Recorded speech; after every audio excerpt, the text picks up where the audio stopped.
Hello and welcome back to the channel. If you're new here, hi, you're very welcome. This is Reading the Past and I'm Dr. Cat. First up, I want to say thank you for there being so many lovely comments on my video about Mary Tudor from a couple of weeks ago. 2 requests for future videos popped up pretty frequently in the comments that I saw. You were looking for a video on Margaret Tudor, and fear not, for she is certainly on the list for the very near future. And there were also lots of requests for a video on Charles Brandon. And as I'm sure the title to this video probably gives the game away, because Charlie Boy is our subject for today. Among other questions, perhaps we'll be able to discover or uncover just how he managed to keep his head, in spite of, well, absolutely everything.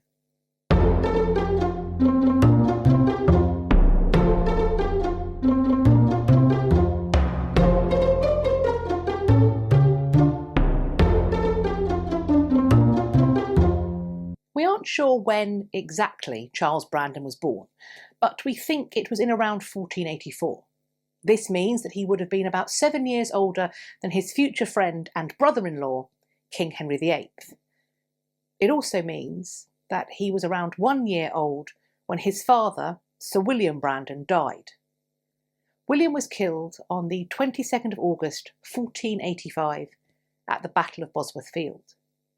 William was Henry Tudor's standard-bearer, and he was killed by Richard III as Richard tried to reach his rival Henry.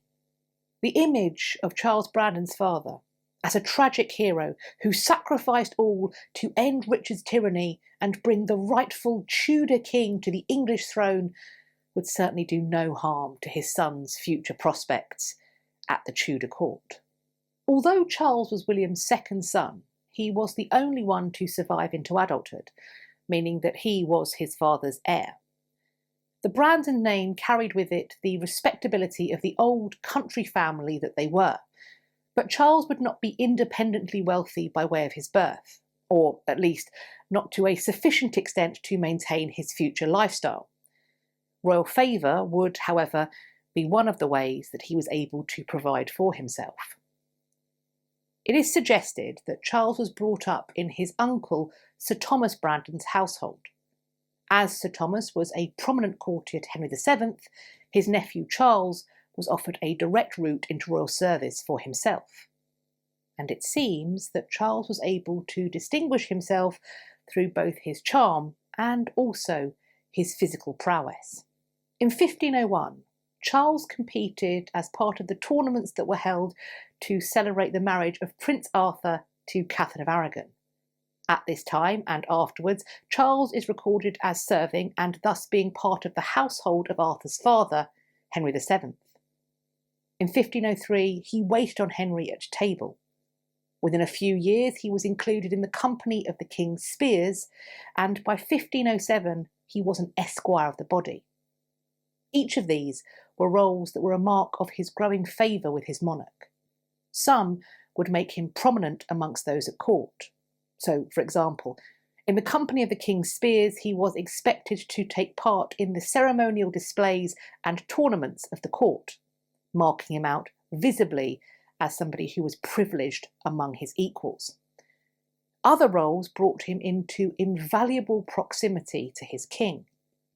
When he was waiting on him at table, or tending to his needs as an esquire of the body, Charles was one of a very small number to be in regular, close contact with the king. Here is a later image showing Henry VIII dining in his privy chamber, part of his private apartments. He is being served by his intimates here. Those nightly banquets in the Great Hall, with the king and queen on the dais, are, alas, predominantly the stuff of film and TV. Most often, the king would dine in relative privacy, sometimes with his queen, in his room or in hers. If you were very fortunate, the king might invite you to dine with him in his privy chamber. If, however, you were still lucky but there to serve him, you might be holding the basin, ewer, or cloth for him to wash his hands. You might be pouring him drinks or serving him food. I think of it as being like going to a mate's house who then orders and pays for pizza but expects you not to have any and instead to hold the box out for them to eat from. And in Tudor England, you'd fall over yourself for the opportunity to do just that. Because proximity to the monarch in this space of relative privacy breeds intimacy. And intimacy, if well managed, could bring rewards and preferment. While Charles was making his name in Henry VII's household, it seems that Prince Henry, the future Henry VIII, was very impressed by Charles Brandon. He was, I think, the cool older boy who got to do all the fun things, like hitting his pals with a big stick while riding on a horse. Henry was gagging to get stuck in, but as his father's last surviving male heir, he was constantly held back. While Prince Henry was watching on in jealous admiration, Brandon was also developing quite the reputation with the ladies. He was, to my mind, and I won't pretend that I am unbiased here, I don't like the way Charles Brandon behaves. I see him as a feckless, promiscuous, and frankly reprehensible breaker of promises. And here is why. Brandon was promised to one of the Queen's gentlewomen, the daughter of Sir Anthony Browne, Anne Brown. Anne fell pregnant, and Charles abandoned her in 1506 so that he could marry her relative, a wealthy widow, Dame Margaret Mortimer. Brandon obtained a licence on the 7th of February 1507 that allowed him to start selling off his wife Margaret's lands. By the end of that year, clearly, Charles had turned a sufficient profit, and so he sought to annul his marriage on the grounds of affinity, due to Margaret being related to Anne and him having known Anne carnally. Early in 1508, he secretly marries Anne, the one he'd abandoned, and the pair in their relationship would have 2 daughters. Anne was their first daughter, confusingly the same name as her mother, I'm aware. Anne was born at some point between 1506 and 1509, so unsurprisingly, her legitimacy was called into question, as her conception and birth coincided with the omnishambles that was Charles's marital status. Her sister Mary arrived in 1510, and her legitimacy was assured. But sadly, her mother was lost soon after her birth. One thing that I find as, if not more astounding, is the fact that against the backdrop of these hotly contested and confusing marriages, which I would say most would find exhausting, complex, and certainly eventful enough, Charles apparently felt differently about, because he goes in search of comfort and entertainment elsewhere as well. Because around this time, or shortly afterwards, Charles Brandon would go on to father 3 more children, all of whom were born outside the bonds of wedlock, which, according to the terminology of the time, made them all bastards. There were 2 girls and a boy. He also found time in 1509 to make an impressive showing at the tournament celebrating the coronation of the new King and Queen, Henry VIII and Catherine of Aragon. His favour with Henry would only grow. In January 1510, Charles was made Marshal of the King's Bench, a role that had been held by his uncle before his death. In November 1511, he was made Marshal of the King's Household. He was knighted on the 30th of March 1512. Later that year, in October 1512, he became Master of the King's Horse.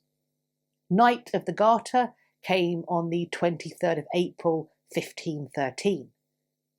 Alongside these advancements came a slew of stewardships and other valuable offices.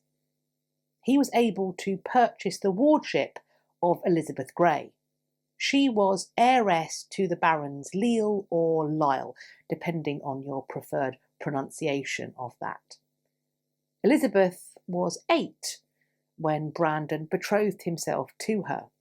This betrothal facilitated him being elevated to the rank of Viscount on the 15th of May 1513.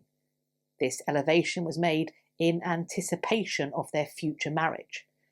Reader, he would not marry her because, as we are about to see in a moment, he got a better offer, I guess. Something that undoubtedly acted in his favour was that Charles was hale and hearty enough to be Henry's ideal companion at play and at work. And by work, I do mean war. He joined him on campaign in France and would lead an assault on Tournai that played a large part in that city capitulating to Henry. On the 1st of February 1514, Charles was rewarded, and he rose higher still to become the Duke of Suffolk.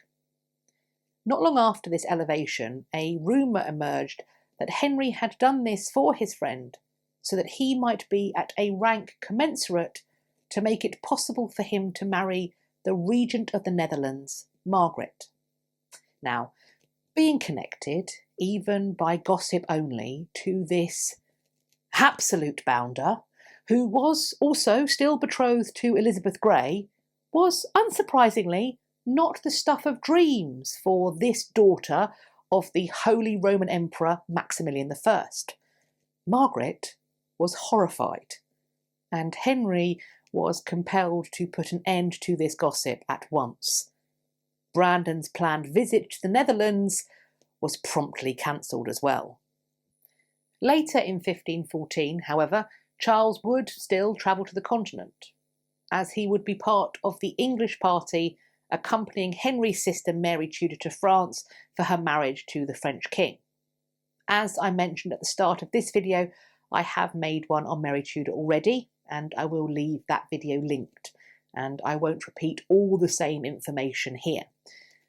But suffice to say, Mary was not Queen of France for very long, and she was widowed soon after her marriage. She and Brandon obtained the consent of the new French king, Francois I, for them to marry in Paris in February 1515. When her brother Henry learned of her marriage to Brandon, he was livid. I'm not sure if or when Brandon's child fiancée Elizabeth Grey was informed that she had been jilted, but with the betrothal broken, her wardship handed over to appease Henry, all Brandon's claims to Elizabeth's wealth and title had also disappeared.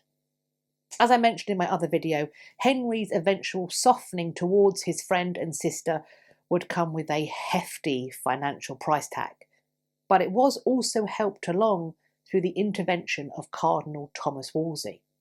So Brandon now didn't just owe the king, he also owed the cardinal. And I do think that this indebtedness, particularly to the cardinal, would have felt uncomfortable for Brandon.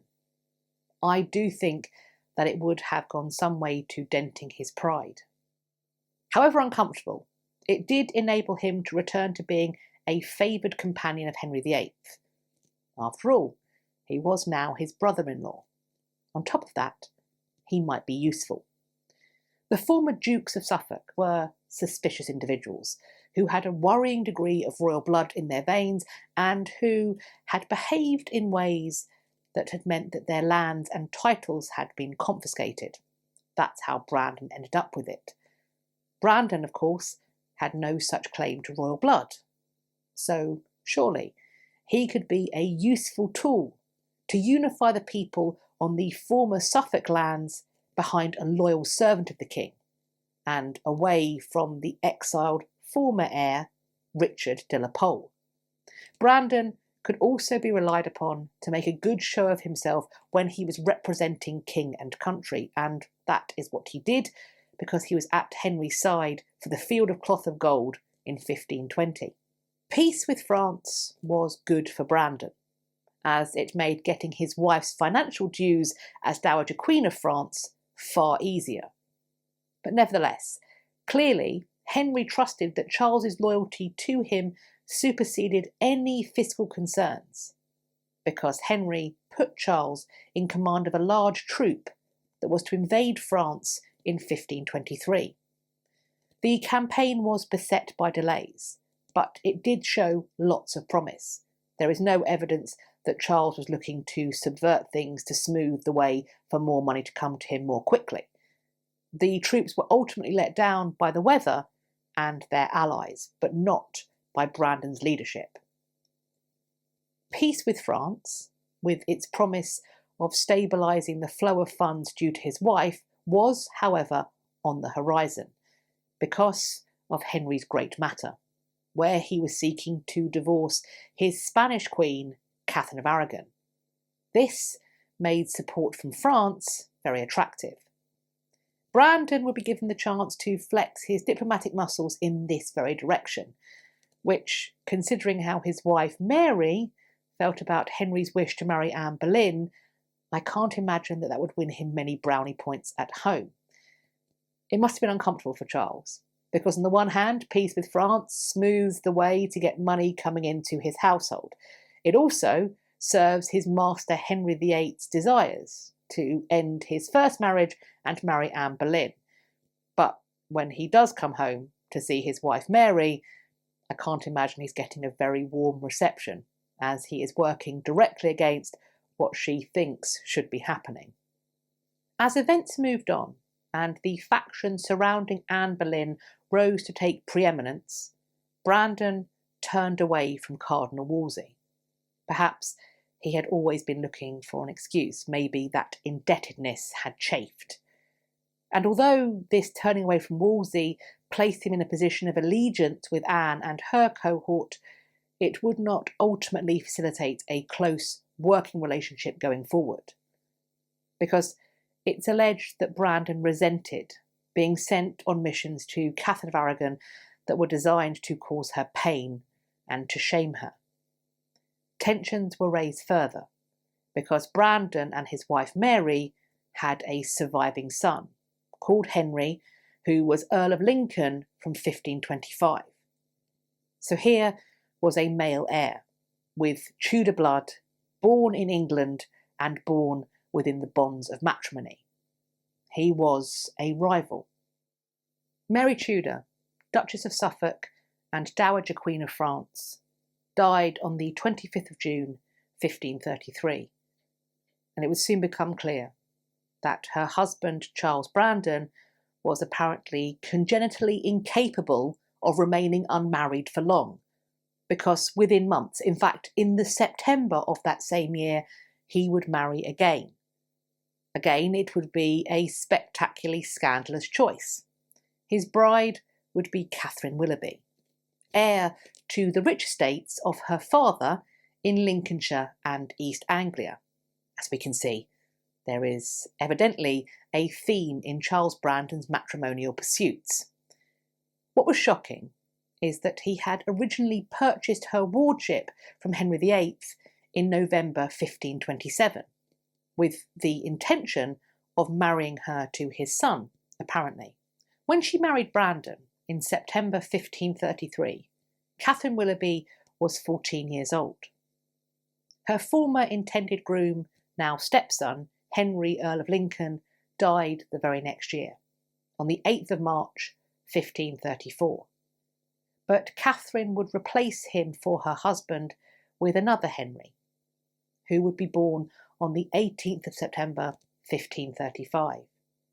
And within a few years, this new Henry would be joined by a brother, Charles.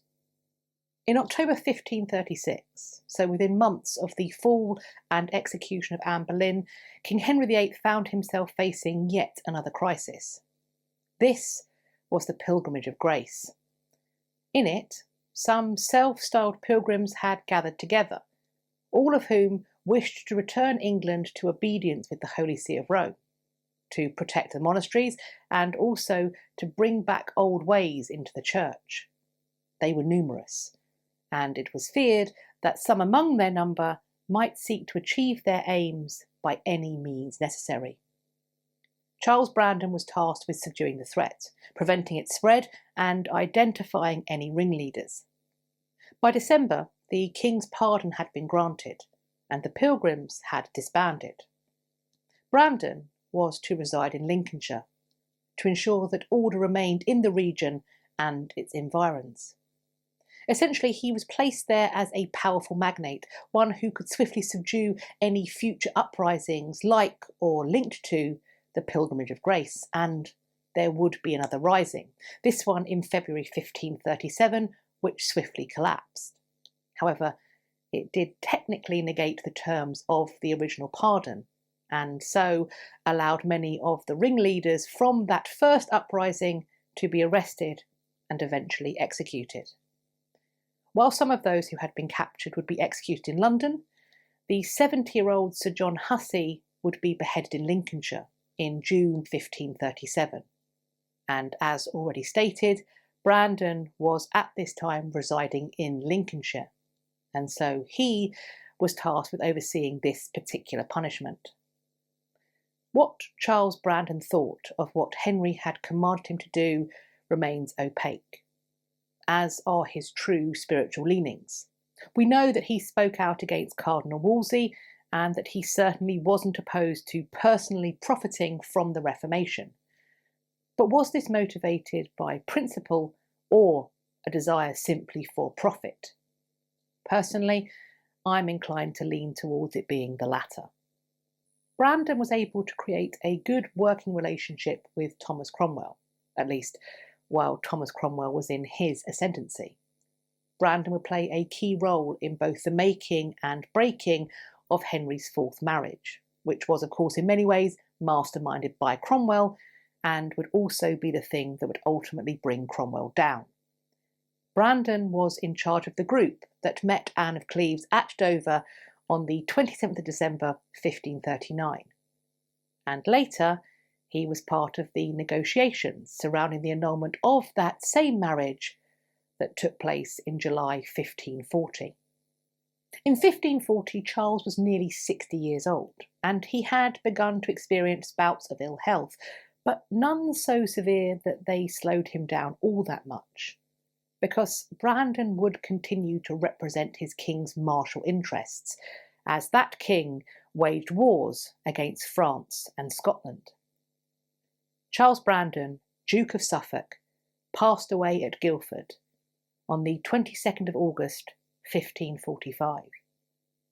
He had achieved a rare success, a life spent in the Tudor spotlight in spectacularly close proximity to Henry VII and also, most importantly, to Henry VIII. He was able to test that king's patience with a near suicidal, at least to my mind, act of boldness. Henry had favoured him above almost all others. He had preferred him, raised him in rank, and saw that he had been richly rewarded, and Brandon repaid him by secretly marrying his sister. And sure, Henry was clearly displeased and showed it, but not fatally so. The question remains, why and how did Charles manage to survive? Well, I do have my own theory, because although it's clear that he embarrassed Henry by secretly marrying his sister Mary, I do think this might have been easier for Henry to forgive, because he knew his friend, and he also knew what normally motivated that friend. Without wishing to be massively reductive, the people that Henry fell out with the most spectacularly, the ones he allowed to be brought down fatally, tended to be the ones who overreached themselves politically, and then disappointed their king or challenged his concept of his own personal power. And that simply isn't what Brandon has done here. It's not what he does before, or indeed since. Because I think that Brandon is driven by something else. His most powerful drives are, I would say, twofold. He is driven, I think, by profit and there is no delicate way of saying it, his pecker. And if I'm going to be perhaps a little bit more spicy, I might suggest to you that in many ways, for Henry, these two drivers of profit for the coffers and the pleasures of the flesh, it must have been somewhat like looking in a mirror for the king. Equally, it also can't have hurt that Brandon successfully supported and served Henry's martial ambitions, both in battle and in the tournament. The question remains, was this enough to save him? What do you think? As always, I'm looking forward to reading your conversations in the comments section underneath this video. Or you can find me on social media. I'll leave links to my Instagram and Twitter in the description box. You can follow me there and we can continue this conversation. I do hope you enjoyed this video and found it useful. If you did, why not share it with some friends? Please also let me know that you enjoyed it by hitting the thumbs up.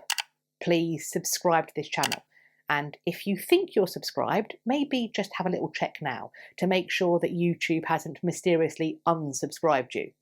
While you're there, checking or subscribing/resubscribing, why not also hit the bell icon beside the subscribe button so that YouTube tells you when I've next uploaded. I do hope you're going to have a great day, whatever you're doing, and I look forward to speaking to you all in my next video. Take care of yourselves. Bye-bye for now.